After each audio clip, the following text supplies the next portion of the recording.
Vamos esta tarde al doctor Arturo Galindo Fraga. Él es subdirector de Epidemiología Hospitalaria del Instituto Nacional de Ciencias Médicas y Nutrición Salvador Subirán. ¿Cómo le va, doctor? Muy buenas tardes, muchísimas gracias por acompañarnos. Este programa lo hace la gente, pregunta a la gente, y ustedes, los expertos, los científicos, los médicos, son quienes contestan. ¿Cómo está? Muy buenas tardes. Muy bien, muy buenas tardes y muchas gracias por la invitación y listo para poder colaborar en lo que yo pueda. Perfecto, doctor. Le pregunto nada más, ¿cómo están las cosas en este momento ahí en el Hospital de Nutrición, este gran hospital? Bueno, en los últimos días hemos visto pues un incremento en los requerimientos de consulta de las personas que vienen a atenderse por COVID-19 y desafortunadamente, bueno, algunas de ellas con formas graves, lo cual hace que nuestros servicios críticos estén prácticamente o ya casi por tener al máximo su capacidad y bueno, pues estamos tratando de resolver lo más que podamos en el servicio de atención continua.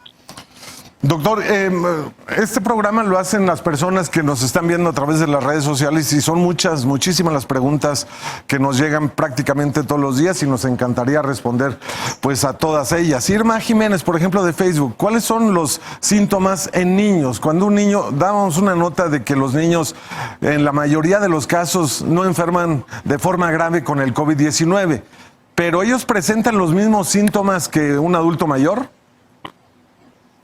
Sí, pueden presentar los mismos síntomas, a lo mejor con menos intensidad, sobre todo lo que son los síntomas respiratorios, la tos, el ardor faríngeo. Obviamente es muy poco frecuente en los pequeños tener fiebre, pueden tener malestar general, pero tampoco es tan intenso como en los adultos.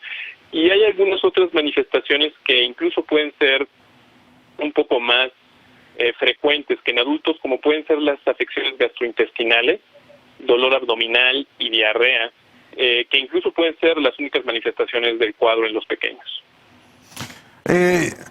Yaram Guzmán, a través de Facebook, ¿una persona hipertensa que enferma de COVID puede seguir tomando su tratamiento normal o hay algún cambio? Sí, es una muy buena pregunta porque desde el principio de la epidemia se vio en los países del sureste de Asia, en los países europeos, que uno de los factores de riesgo que es de importancia grande, y eso es algo que también estamos viendo en nuestros pacientes aquí en México, es el tener el antecedente de hipertensión, e incluso por el mecanismo por el cual el virus entra a las células, se ha tenido la inquietud de si algún grupo particular de medicamentos antihipertensivos pudieran tener algún efecto a favor o en contra de la evolución de la enfermedad COVID-19. La mayor parte de las instituciones académicas que velan por el tratamiento cardiovascular, la Asociación del Corazón de Estados Unidos, la Asociación Cardiovascular de Estados Unidos, las asociaciones de cardiólogos aquí en México, la recomendación que hacen es que si una persona ya tiene este tratamiento o cualquier tratamiento que lleve para su hipertensión, lo mejor es que lo continúe, porque una de las cosas importantes para tratar de evitar una evolución un poquito más tórpida de la infección es tener un buen control antihipertensivo. Entonces, la recomendación es continuar apegado a su tratamiento para tener un mejor control de la hipertensión. ¿Recomienda que estas personas vayan por sus medicamentos o por su tratamiento a un hospital o mejor que manden a alguien? Lo ideal sería que mandaran a alguien. Incluso algunas instituciones han establecido algunos procedimientos, ¿no?, para darles tratamiento en forma un poquito más prolongada de lo que se hace normalmente, y entiendo que sí están permitiendo que vayan otras personas para recoger los medicamentos. En caso de que no se pudiera apoyar en alguien de la familia, alguna amistad, bueno, pues la persona sí es muy conveniente que vaya para no dejar su tratamiento. Lo único es que debe de extremar sus medidas de precaución, ¿no?, mantenerla muy famosa ya sana distancia en los lugares públicos en donde pueda convivir con otras personas, hacer una higiene frecuente y constante de manos, ¿no? Y si tiene que asistir a alguno o utilizar alguno de los medios de transporte públicos, por lo menos ahora en Ciudad de México, se recomienda que utilicen la máscara facial. Ahora, doctor, David Tapia, a través de Facebook, esta pregunta también es bien recurrente y creo que es bien importante. ¿Cómo saber si ya me dio y fui asintomático? Es decir, no se aplicó la prueba para saber si tenía la enfermedad o no. ¿Y cómo saber si él ya la tuvo, fue portador y ya se curó? ¿Cómo saber eso? Exacto, es una muy buena pregunta, porque puede ser que haya tenido algún cuadro respiratorio leve y que no haya requerido que se le hiciera la prueba, o, como bien mencionan en la pregunta, que uno haya cursado asintomático, que es una proporción importante de las personas que se llegan a infectar por el SARS-CoV-2.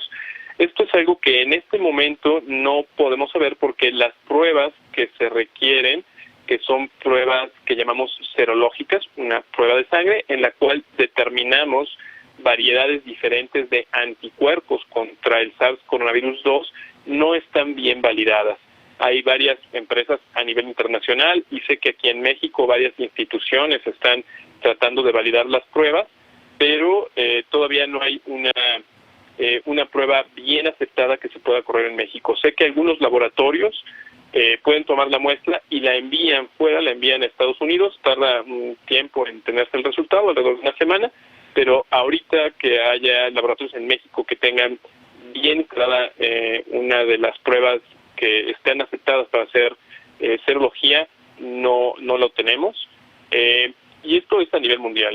La Organización Mundial de la Salud también es un tema que está siguiendo muy de cerca y en este momento no han tenido todavía oportunidad de recomendar una prueba en específico porque apenas están conociendo cuál es el rendimiento que tienen las diferentes opciones que se están desarrollando alrededor del mundo.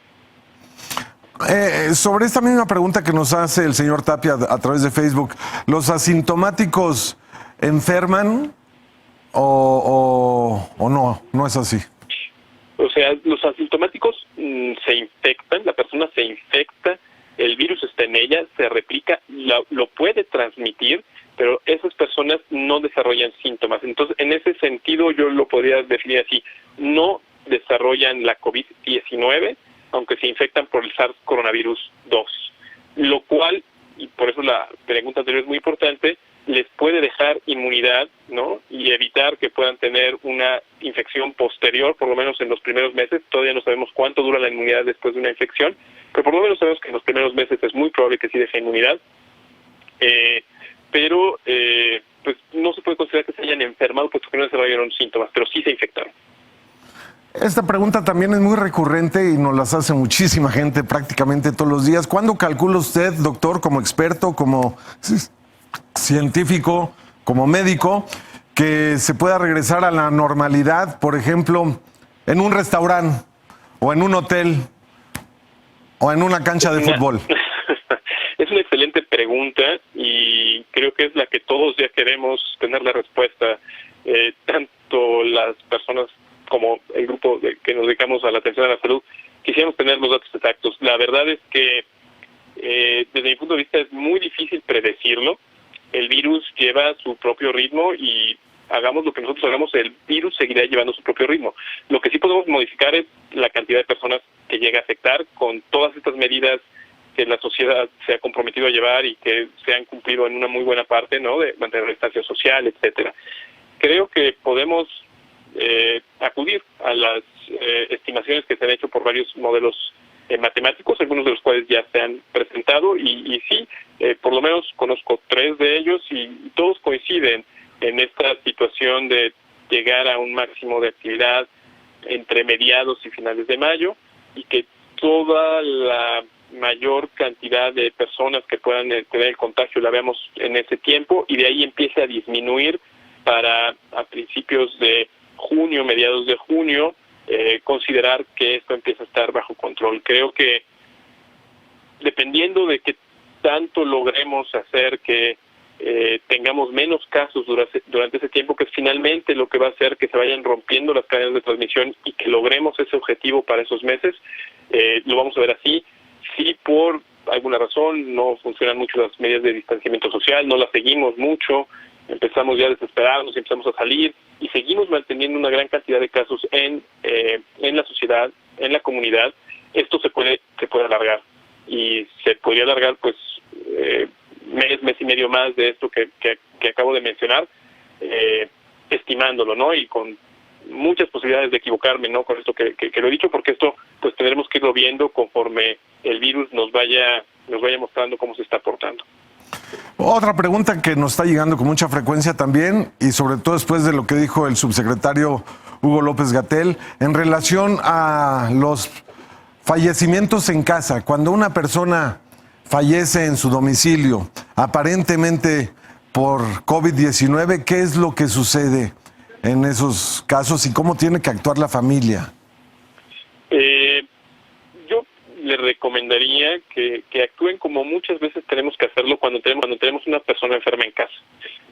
Hay que tener muchos de estos cuidados que hemos mencionado en cuanto a protegernos, ¿no? Cuando tenemos a un enfermo, lo ideal es que el resto de la familia se proteja, mucha higiene de manos, tener distancia con nuestro familiar enfermo, y en caso en que desafortunadamente la persona fallezca, lo que es muy recomendable es, bueno, sí, que quien certifique esa defunción, platicar con él, ¿no? Acerca de cómo se desarrollaron todos los eventos hasta el fallecimiento, ¿no? Para que se pueda determinar esto que mencionaron en la mañana, que mencionó el doctor Hugo López-Gatell, ¿no? De hacer una certificación si la muerte fue por COVID-19, y bueno, ya después hacer los trámites funerarios correspondientes.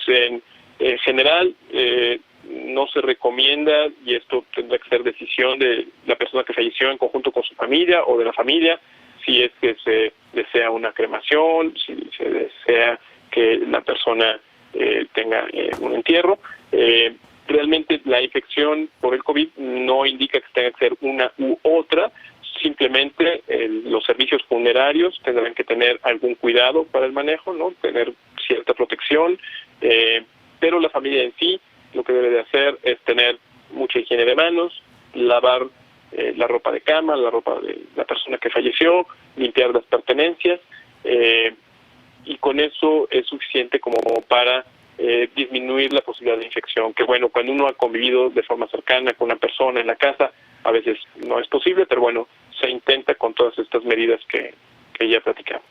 Doctor, el hecho de que los hospitales, por ejemplo, aquí en el Valle de México, ya empiezan a presentar saturación en varios de sus instalaciones, ¿lo mismo puede suceder con los servicios funerarios? Es algo que pudiera suceder. Considero que por lo menos aquí en el Valle de México la capacidad de los servicios funerarios, y afortunadamente hay varias casas funerarias que, a diferencia de lo que sucedió en otros países, en Centro y Sudamérica, que se ha negado a dar el servicio a las personas que fallecen por COVID o que se sospecha que fallecen por COVID. En nuestro país, afortunadamente, sí hemos tenido ese apoyo. Yo no esperaría que tuviéramos esas situaciones que se han visto en otros países. Doctor Arturo Galindo Fraga, subdirector de epidemiología del Hospital de Nutrición, el Instituto Nacional de Ciencias Médicas y Nutrición Salvador Subirán. Muchísimas gracias. Gracias, doctor, y un placer platicar con usted. Igualmente, muchas gracias, para servirles.